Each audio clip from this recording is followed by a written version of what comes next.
Hello मित्रों, towards education में आपका स्वागत है, अभिनंदन है। मैंने आपको कोशिका की संरचना तथा कार्य में पिछली वीडियो में आपको मैंने करीब 101 क्वेश्चन दिए थे और 101 क्वेश्चन का मैंने 101 नंबर क्वेश्चन का आपका जवाब आपसे मांगा था कि कमेंट बॉक्स में ज़रूर लिखें, लेकिन किसी ने नहीं लिखा। एक व्यक्ति के अलावा जिसने लिखा उसका बहुत बहुत धन्यवाद। और मैं अब आपको कोशिका की संरचना तथा कार्य में जीव यानी बॉटनी में टीजीटी, पीजीटी, बीएससी और इंटरमीडिएट के लिए ये लेक्चर उपयोगी रहेगा। जीव द्रव्य के भौतिक लक्षण होते हैं, क्या क्या होते हैं वो मैं आज आपको क्लियर करता हूँ। जीव द्रव्य के भौतिक लक्षण, फिजिकल कैरेक्टर ऑफ प्रोटोप्लाज्म, यानी यह एक रंगहीन, चिपचिपा, जेलीनुमा, सिलेसी यानी जिलेटिनस पदार्थ है। कैसा पदार्थ है? चिपचिपा, जेलीनुमा, सिलेसी पदार्थ है। यह कणका में ग्रेनुलर यानी लचीला यानी इलास्टिक, चिपचिपा, विस्कस होता है। इसे धागे के समान खींचा जा सकता है, जो प्रत्यास्थ यानी इलास्टिक होने के कारण छोड़ने पर वापस अपने स्थान पर आ जाता है। इसमें विभिन्न प्रकार की रसधानियाँ यानी वैक्यूल्स मिलती हैं, जिसके कारण ये फैन युक्त दिखाई पड़ता है। उत्तेजनशीलता तथा उसके प्रति अनुक्रिया यानी रेस्पॉन्स प्रोटोप्लाज्म का करैक्टरिस्टिक फीचर है। यह अर्धपारदर्शी यानी ट्रांसलूसेंट होता है। जीव द्रव्य एक कोलाइडी तंत्र सिस्टम है। कोलाइडी सिस्टम में विलायक तथा विलय के कणों को अलग नहीं किया जा सकता है। प्रोटोप्लाज्म एक बहुकलीय यानी पॉलीफेसिक कोलाइडी सिस्टम है या तंत्र है। कोलाइडी घोल असमांगी यानी हेट्रोजीनस होता है। कोलाइडी घोल हेट्रोजीनस होता है। यह दो कलाओं का बना होता है। नंबर 1 सतत कला और नंबर 2 असतत कला। सतत कला में कॉन्टिन्यूअस फेज अथवा परिक्षेपण माध्यम, डिस्पर्सन मीडियम यानी अवस्था में माध्यम सतत अविरत रहता है, जिसे विलायक या सॉल्वेंट कहते हैं। असतत कला में डिसकंटिन्यूअस फेज अथवा परिरक्षित प्रावस्था, डिस्पर्स्ड फेज जैसे विलय या सॉल्यूट ना, ये होता है। अब परिक्षेपण माध्यम क्या होता है? परिक्षेपण माध्यम में डिस्पर्सन मीडियम। डिस्पर्सन मीडियम में वस्तु वितरित रहती है। उस वस्तु को परिक्षिप्त प्रावस्था यानी डिस्पर्स फेज कहते हैं। जीव द्रव सस्पेंशन या पायस यानी इमल्सन का मिश्रण है। जीव द्रव सस्पेंशन या इमल्सन का मिश्रण है, जिसमें प्रोटीन का विलय निलंबन बनाता है तथा वसा की बूंदें पायस बनाती हैं। इस प्रकार की अवस्था जलरागी यानी हाइड्रोफिलिक कोलाइड है। कोलाइडी तंत्र की दो अवस्थाएं भी होती हैं। वो होती है एक सॉल और एक जेल में। एक सॉल एक जेल। सॉल क्या होता है? सॉल में ये तरल होता है, जिसमें विलायक की मात्रा विलय से अधिक होती है। यदि विलायक यानी विलायक का जल हो तो सॉल हाइड्रोफिलिक कहलाता है। देखिए सॉइल की खास पहचान कि अगर वो वाटर है, वाटर में घुल रहा है तो उसे हाइड्रोफिलिक कहते हैं, है ना। अन्यथा और वाटर में नहीं है तो उसे हाइड्रोफोबिक कहते हैं। नंबर 2 जेल, इसमें विलय की मात्रा ब्लैक से बहुत अधिक होती है। इस अवस्था में ये अर्ध ठोस यानी सेमी सॉलिड होता है। परिस्थितियों के अनुरूप सॉल जेल में तथा जेल सॉल में परिवर्तनीय होता है। सॉल, इन्वर्सिबल और जेल। प्रोटोप्लाज्म के अन्य मुख्य लक्षण निम्नलिखित होते हैं। एक होता है विस्कासिटी, दूसरा होता है इलास्टिसिटी, जो भी बताया था डिटेल, अब इसकी डिटेल। तीसरा होता है टिंडल परिघटना। टिंडल परिघटना, टिंडल परिघटना क्या है? कोलाइडी कणों से टकराकर प्रकाश की किरणों के विवर्तन या प्रकीर्णन यानी स्कैटरिंग को टिंडल परिघटना कहते हैं। संसंजकता कोहेसिवनेस, अणु तथा कणों का समूह कोलाइडी तंत्र का लक्षण है। ब्राउनियन गति क्या होती है? कोलाइडी तंत्र में अणुओं के टकराने बॉम्बार्डमेंट से अणु जेड यानी जिग जैग गति दिखाते हैं। इसका सर्वप्रथम प्रदर्शन रॉबर्ट ब्राउन ने 1829 में किया।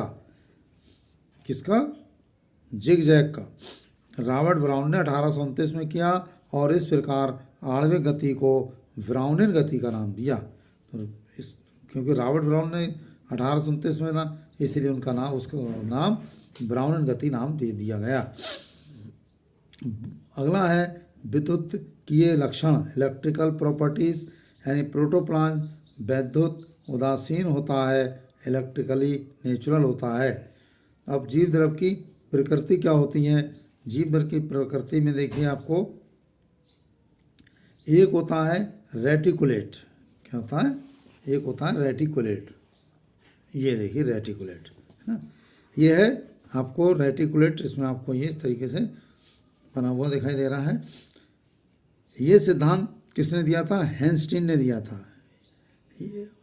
ये सिद्धांत हैंस्टीन और रिनके आदि ने दिया था। हैंस्टीन और रिनके दो वैज्ञानिक नाम हैं, उन्होंने दिया था।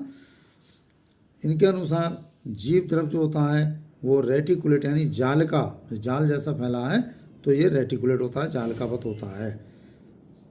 अगला होता है ग्रेनुलर। अगर ऐसा हो तो इसे ग्रेनुलर कहते हैं, यानी दानेदार सिद्धांत। ये कहता है ग्रेनुलर थ्योरी। आल्ट इसको दिया था 1893 में, 1893 में आल्टमैन ने बताया था कि जीव द्रव ग्रेनुलर होता है, दानेदार होता है।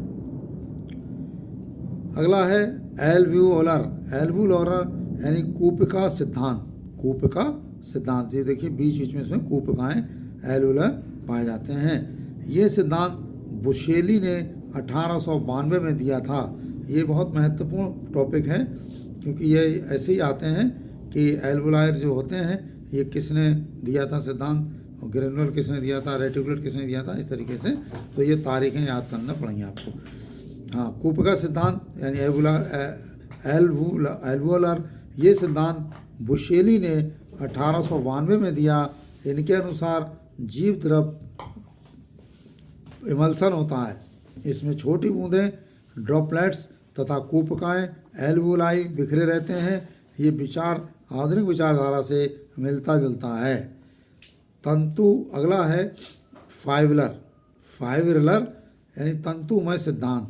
फाइब्रिलर सिद्धांत थ्योरी यानी इस सिद्धांत के अनुसार जीव द्रव फाइब्रिलर होता है। ये सिद्धांत फ्लेमिंग ने दिया था। इस फाइब्रिलर का किसने दिया था? फाइब्रिलर सिद्धांत ये दिया था फ्लेमिंग ने। जीव द्रव की गतियाँ, मूवमेंट्स ऑफ प्रोटोप्लाज्म। जीव द्रव में 3 प्रकार की गतियाँ होती हैं साथियों। जो हमारे वीडियो को लगातार देख रहे हैं उनके लिए पुनः धन्यवाद, और जो नए लोग हैं उनके लिए भी धन्यवाद। आप लोग सब्सक्राइब ज़रूर करें, मोटिवेशन आपका और हमारा दोनों का होता रहे। अब जीव द्रव की गतियाँ क्या होता है? नेक्स्ट, मूवमेंट्स ऑफ प्रोटोप्लाज्म, है ना।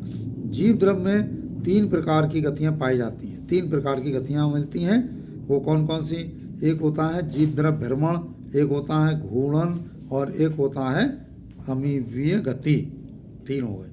पहले देखेंगे हम जीव द्रव भ्रमण को, जीव द्रव भ्रमण को, साइक्लोसिस को। साइक्लोसिस में क्या होता है, ये देखिए, इसमें प्रोटोप्लाज्म है, इसमें प्रोटोप्लाज्म में गति कोशिका भित्ति के अंदर ही होती है, कोशिका भित्ति के अंदर ही गति होती है। और ये होता है दो प्रकार से। एक होता है घूर्णन, यानी कहते हैं इसे रोटेशन। इसमें कुजीव द्रव रसधानी के चारों ओर दक्षिणावर्त, यानी दक्षिणावर्त मतलब क्लॉकवाइज अथवा एंटी क्लॉकवाइज घूमता रहता है। दूसरा है इसमें परिसंचरण यानी सर्कुलेशन। जीव द्रव राजधानी के चारों ओर विभिन्न दिशाओं में घूमता है।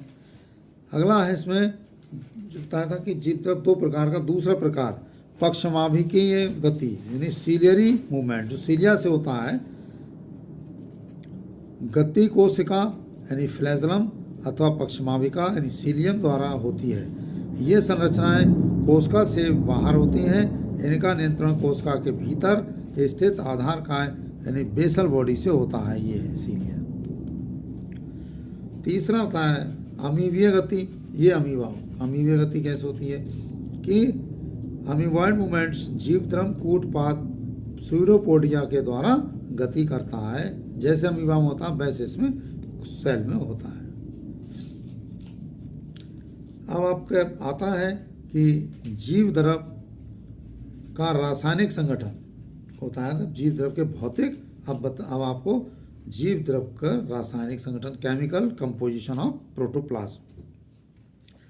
जल, वाटर, जीव द्रव में 85% जल होता है। जलीय वनस्पति में 95% तक जल पाया जाता है। जीव द्रव में 85% जल होता है और जलीय वनस्पति में 95% तक जल पाया जाता है। परंतु निष्क्रिय अवस्था में जैसे सूखे बीज और ड्राई सीड्स में ये लगभग 10% होता है। प्रोटीन है इसका। जीव द्रव में ये ठोस पदार्थ के शुष्क भार का 60 से 65% होता है। प्रोटीन में जीव द्रव होता है और जीव द्रव में ये ठोस पदार्थों के शुष्क भार का 60 से 65% होता है। ये जीवन के लिए एक प्रमुख तथा अति महत्वपूर्ण पदार्थ है। इसकी संरचना में कार्बन, हाइड्रोजन, नाइट्रोजन, ऑक्सीजन तथा सल्फर आदि पाए जाते हैं। प्रोटीन के अणु जटिल होते हैं। प्रोटीन के अणु जटिल होते हैं। प्रोटीन अमीनो अम्ल के परस्पर जुड़ने से बनी श्रृंखला पौधों का सरल प्रोटीन लगभग 10 अमीनो अम्ल अणुओं के मिलने से बनता है। 100 अमीनो अम्ल अणुओं के मिलने से बनता है। अमीनो अम्ल उभयधर्मी अर्थात अम्लीय, क्षारीय आवेश युक्त होते हैं, यानी प्लस माइनस दोनों इसमें आवेश होते हैं। ये सामान्यतः 20 प्रकार के होते हैं। इनके संघनन, कंसिडेशन से विभिन्न प्रकार के प्रोटीन बनते हैं। कुछ प्रोटीनों की आणविक भार मॉलिक्यूल 5 लाख डाल्टन तक होता है।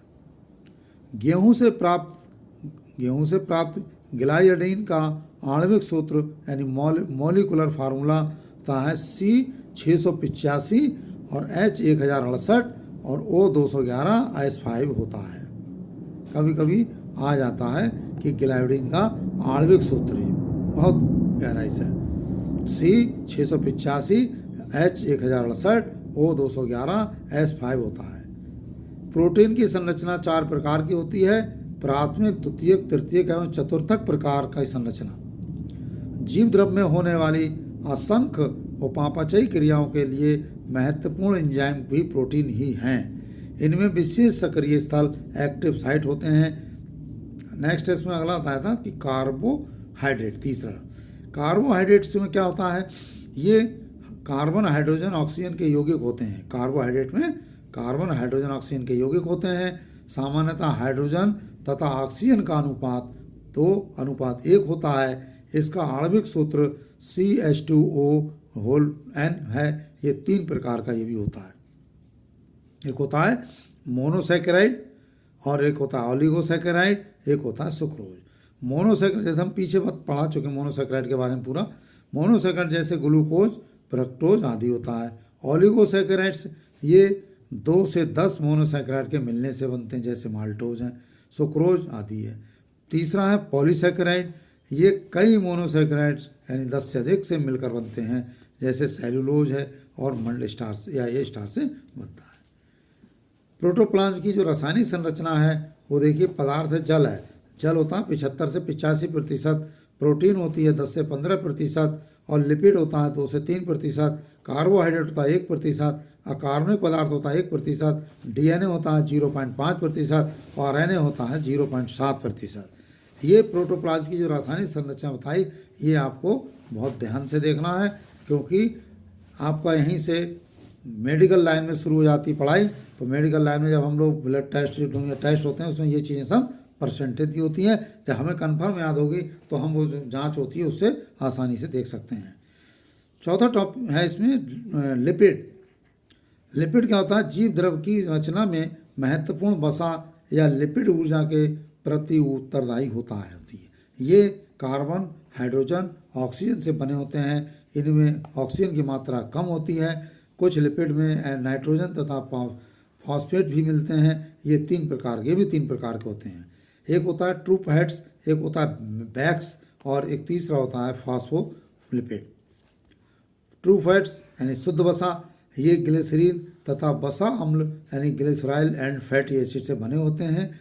और जो बैक्स होता है मोम, ये वसा अम्ल फैटी एसिड की बहुत लंबी श्रृंखला है जो 24 से 36 कार्बन और परमाणुओं की बनी होती है, जैसे क्यूटिन और सुवेरिन आदि। तीसरा है फॉस्फोलिपिड, ये ग्लिसरॉल, वसा अम्ल, फास्फोरिक अम्ल तथा नाइट्रोजनी क्षार आदि से बनता है। और ये पांचवा है, इसमें आता है कार्बनिक पदार्थ। कार्बनिक पदार्थ में क्या होता है कि इनऑर्गेनिक सब्सटेंसेस, अकार्बनिक पदार्थ सामान्यतः पानी में घुले हुए होते हैं, अनेक अवस्था में होते हैं, जैसे धन आयन है, कैल्शियम धन आयन, पोटेशियम धन आयन, मैग्नीशियम धन आयन, फेरिक धन आयन आदि। ये ऋण आयन भी होते हैं, नाइट्रो जैसे नाइट्रेट NO3 ऋण आयन, Cl ऋण आयन, PO4 ऋण आयन, SO4 ऋण आयन 2 और HCO3 ऋण आयन आदि। न्यूक्लिक अम्ल में क्या होता है? न्यूक्लिक एसिड में ये बड़े कार्बनिक अणु हैं, CH, NH तथा P के बने होते हैं। इनके 2 प्रकार होते हैं। ये मैं आपको इसलिए बता रहा हूँ कि ये जब न्यूक्लिक अम्ल की बात आएगी तो वहाँ पर ये नहीं पढ़ाया जाएगा आपको क्या क्या होता है। आपको समझ लेना होगा कि जो न्यूक्लिक एसिड है उसमें carbon, hydrogen, nitrogen, sulphur and phosphate ही होते हैं, है ना। ये भी 2 प्रकार के होते हैं। कैसे होते हैं? एक डिऑक्सी राइबोन्यूक्लिक DNA और एक राइबोन्यूक्लिक एसिड होते हैं, RNA। प्रत्येक न्यूक्लिक अम्ल 3 घटक का बना होता है ना। कौन कौन से 3 घटक होते हैं? देखिए, एक होता है नाइट्रोजनी क्षार, यानी इसमें होता है पेंटोस शर्करा और फास्फोरिक अम्ल होता है। अगला टॉपिक है 7वां, नेक्स्ट, अन्य पदार्थ जो आते हैं। बहुत से अदर सब्सटेंसेस जीव द्रव में पाए जाने वाले अन्य पदार्थ होते हैं, यानी वर्णक, पिगमेंट्स भी होते हैं इसमें, जो आपने सेलों में चित्र में दिखाए थे।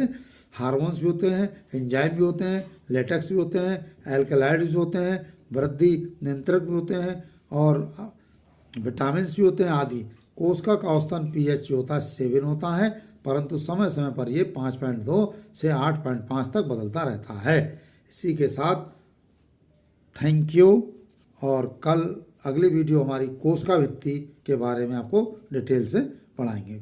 Thank you.